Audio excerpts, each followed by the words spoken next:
perfect. Anyways. Okay, my name is Nick Rook. I'm with College Golf Camps of America, and I'm here with Coach Haas from Wake Forest University. How you doing, Coach? I'm doing great. How are you tonight? You know, I am doing just fine. Thanks for joining us. So we just wanted to take a few minutes of your time to talk about your guys' fall schedule and your fall semester, how that worked out for you. Talk a little bit about your upcoming schedule for this spring, and maybe any advice, maybe advice that you got as a junior golfer. So currently, I believe that you guys are ranked number 3 in Golf Week. Is that correct? That's right. Number 3 in Golf Week and number 2 in Golf Stat. So nice. Needless to say, it was a fantastic fall season. We played 5 events. We were a total of 90 under par as a team. And we won 3 times and finished second in the other one and third in the other one. So I was just looking the other day. We've won with this group that's here. I've been playing mostly 2 freshmen and 2 sophomores, and with this group we've won 6 of the last 13 events. So I'm very excited. I mean, I couldn't be more pleased. Do you expect to play that well? Sure you do, but it's always a very nice surprise and very welcome surprise. I could kind of see it coming. Coach Dan Walters and myself have really kind of known that this was on the horizon. If they played the way we thought they could, that we'd have a chance to be pretty good. And lo and behold, this fall it all kind of came together. Yeah, holy smokes! 3 of 5 wins, a third and a second in the fall semester. That's phenomenal. That's got to be tough to match anywhere. So, do you feel like your kids coming into the fall semester, do they? I mean, obviously they played a lot of golf in the summertime, but did a few of them have a lot of success at maybe some other USGA events or independent events or anything like that kind of led you to believe you're going to have a great fall? Yes, there was Cameron Young, a freshman out of New York, very highly recruited. He played well in the U.S. Amateur, made the cut, won his first match, and he had won a couple matches the year before at the U.S. Amateur, got to the quarterfinals, and he was coming in, and he didn't disappoint. He did fantastic in school, made a 3.5 grade point average, and he won 2 events, and the first guy since Curtis Strange, first freshman to win twice in his first fall season. So pretty big company there for the young man from New York. And then Will Zalatoris, he played well last year. He was the ACC Freshman of the Year. He won the Texas State Amateur before he got to Wake. He won the U.S. Junior Amateur. And he's now a sophomore. He played very well this fall, counted every round. He won the tournament over at Duke, and I believe he's our highest-ranked guy in the country, maybe 7th in the country. So, those 2 guys right there, great play by a freshman. And then I had another freshman, Lee Detmer, play very well, a young man out of D.C., and also another freshman, Kyle Stravinsky, played very well. And then kind of the sleeper in there is a guy that's getting better every week, is an Irishman named Paul McBride. And Coach Dan went over to Ireland and watched him play, and he said, "Coach, I think he's pretty good." And I said, "Well, I take your word for it." And sure enough, he's right. He's got that I would say the luck of the Irish for the Demon Deacons here, but he's got a wonderful spirit about him. He's got a great attitude.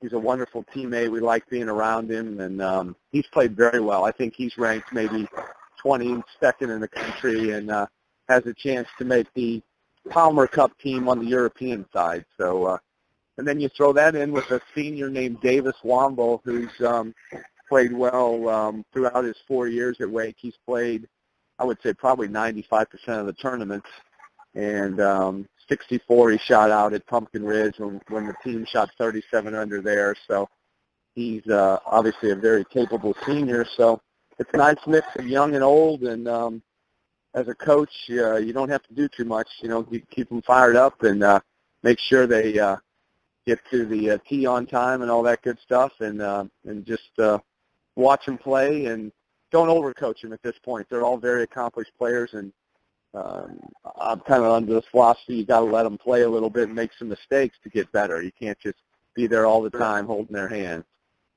Yeah. Wow. Well, talking about your fall semester, you had mentioned that you felt like you guys were going to play well, but I mean, winning 3 of 5 tournaments, finishing second in one, finishing third in one, that had to go above your expectations for the fall. Would you agree with that, or? Well, I would say, did I expect us to be a top 5 team? I did. I really did. Knowing the freshmen coming in and knowing the guys we had returning. Okay. We won a tournament last year at Yale by 28 shots against a pretty good field.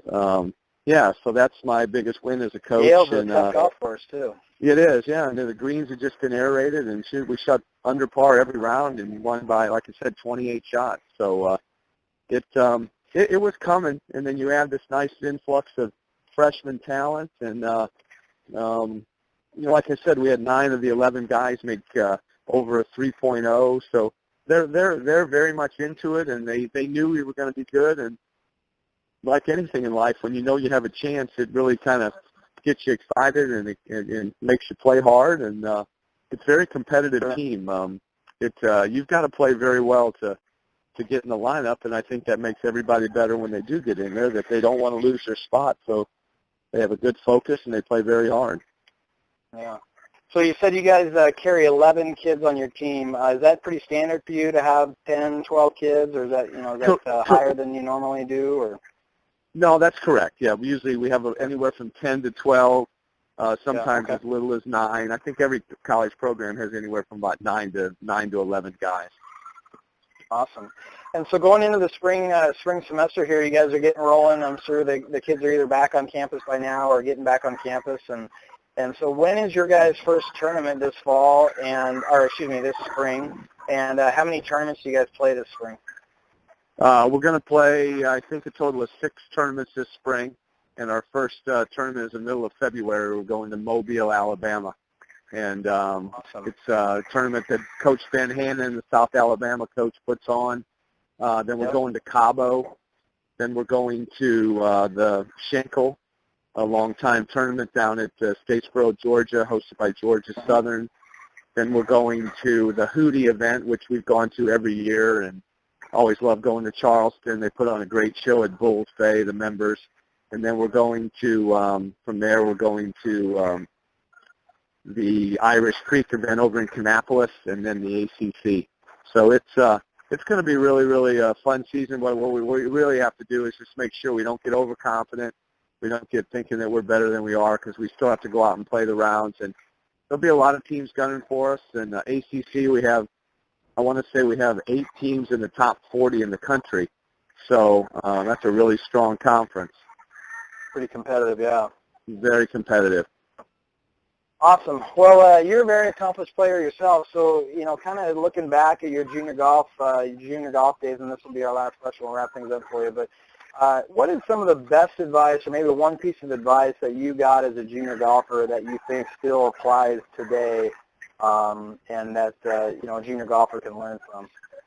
Well, I would say I'm extremely lucky. First of all, my uncle is the Masters champion, Bob Goldie, and he taught my brother Jay Haas. And here I was 10 years younger, and at that time my uncle was around a lot. I got to play with him. I got to listen to him, and he was a really big believer in fundamentals. And now when I recruit and I watch guys and stuff, the fundamentals are something I really look at, because when a guy is fundamentally sound, he can get better. He can be a better player, and he will get better. And I would say fundamentals, the grip. I mean, we could talk for hours about the grip, but I think how you place your hands on the club is your only link to what happens down there with the head. So make sure that grip is on there in a good way. And I see too many kids today, if I was really honest, they don't have a very good grip. They get away with it because the equipment and the ball and this and that, but, man, you got to have a good grip. And that starts it, and if you have that, just the athleticism and the power that a lot of these young players have, they got a better chance. They don't have to manipulate the club through the ball. So I know it sounds basic, and I know it's a pretty stupid thing or mundane thing. And you go, oh, wow, the grip, whatever. But I'm telling you, it means a lot. And I love watching a kid play, or I'm recruiting and I see him hit a shot, and he finishes the swing and he's got all 10 fingers still on the club. That to me is a sign of a really good player. You can go up and down the tour and you look at the range. You don't see many guys with the hand coming off or this or that. So definitely stressing that. Well, that's good. I mean, that's good. I think sometimes, like you said, I mean, kids start to focus on other things outside of what they're in control of, and they can control their grip and the quality of that. So I think that's good advice. So yeah, so Coach, I appreciate. Go ahead. Yeah, go ahead. I think you can lay in bed, for 5 minutes at night and have a club in your hand, work on your grip. You can, get you a form grip, a training grip, whatever it is. I've just seen it. And I've seen it, listen to my uncle, and I'm like, what is he talking about? Because you've seen so many kids that are really strong and really good at a course, and then they get to college, and then all of a sudden if somebody tries to change them, it's too late almost. So I would really, really concentrate on that grip. Yeah, work on your grip while you're watching SportsCenter or Golf Channel. Yeah, absolutely, like that, absolutely. Right? Or watching golf, right? Yeah, perfect. Well, Coach, I'll let you go. Sure appreciate you joining us tonight. Good luck this spring. Hopefully it'll be 4 of 6 for the victories this spring and do well in the ACCs and into the national championship. And so I appreciate you taking the time and good luck this spring. Well, appreciate all you do, and I thank you for the time very much. Have a wonderful 2016. All right. Thanks, Coach. Have a good day. You too. Bye-bye.